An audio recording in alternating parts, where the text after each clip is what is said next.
ചെക്കനെ ഡൽഹിയിൽ വിദ്യാർത്ഥികൾക്ക് പോലീസിന്റെ എന്തൊക്കെ അടി കിട്ടി പറഞ്ഞിട്ടേ ഇവിടെ സ്കൂളിൽ പോകാണ്ടിരിക്കണെന്ന് വാട്സപ്പിൽ വന്നുത്രേ ഇന്ന് വിദ്യാഭ്യാസം എന്താണ് എന്ന്.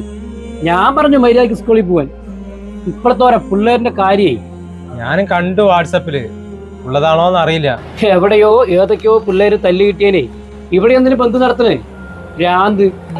അതിലെന്തൊക്കെയോ കാര്യമുണ്ടടാ. വെറുതെ തല്ലുകൊള്ളണല്ല.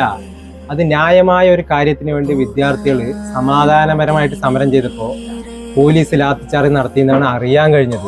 വെറുതെ പറയാനാണ്. ഇതൊക്കെ രാഷ്ട്രീയ മുതലെടുപ്പാണ്.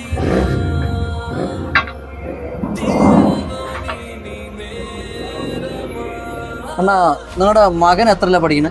അവൻ ഡിഗ്രിക്ക് പഠിക്കണോ? അവന്റെ എക്സാമിന് അവൻ രാത്രി മുഴുവൻ ഇരുന്ന് ഉറക്കൊഴിച്ചിരുന്ന് പഠിച്ചിട്ട് പരീക്ഷയ്ക്ക് പോകുമ്പോൾ വേറെ കുറച്ച് കുട്ടികൾക്ക് വേറെ ഏതെങ്കിലും രീതിയിൽ ചോദ്യ പേപ്പർ നേരത്തെ കിട്ടിയിട്ടുണ്ട് എന്ന് അറിയുമ്പോൾ നിങ്ങൾക്ക് എങ്ങനെ ഉണ്ടാവും?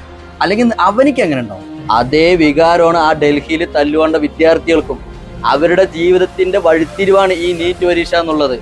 അതായത് ലക്ഷങ്ങൾ മുടക്കി പഠിക്കാൻ കഴിയാത്ത വിദ്യാർത്ഥികൾക്ക് ഗവൺമെന്റ് കൺസെഷനോടുകൂടി പഠിക്കാനുള്ള ഒരു അവസരമാണ് ഈ പരീക്ഷ എഴുതിയാൽ കിട്ടാൻ പോണത്. അതാണ് കുറച്ച് രാഷ്ട്രീയ ബന്ധങ്ങൾ ഉപയോഗിച്ചിട്ട് ചില നരഭോജികള് ചോദ്യപേപ്പർ ചോർത്തിയിട്ട് തട്ടിയെടുക്കാൻ നോക്കിയത്. നിങ്ങൾക്കറിയോ, ഇതറിഞ്ഞതോടെ കുറച്ച് വിദ്യാർത്ഥികൾ ആത്മഹത്യ അടക്കം ചെയ്തു. ഈ ആത്മഹത്യ ചെയ്ത വിദ്യാർത്ഥികളുടെ കുടുംബത്തിനും ഇനി വളർന്നു വരുന്ന തലമുറയ്ക്കും കൂടി നീതി ഉറപ്പാക്കാൻ വേണ്ടിയിട്ടാണ് പതിനായിരങ്ങൾ ഡൽഹിയിൽ പോരാടുന്നത്.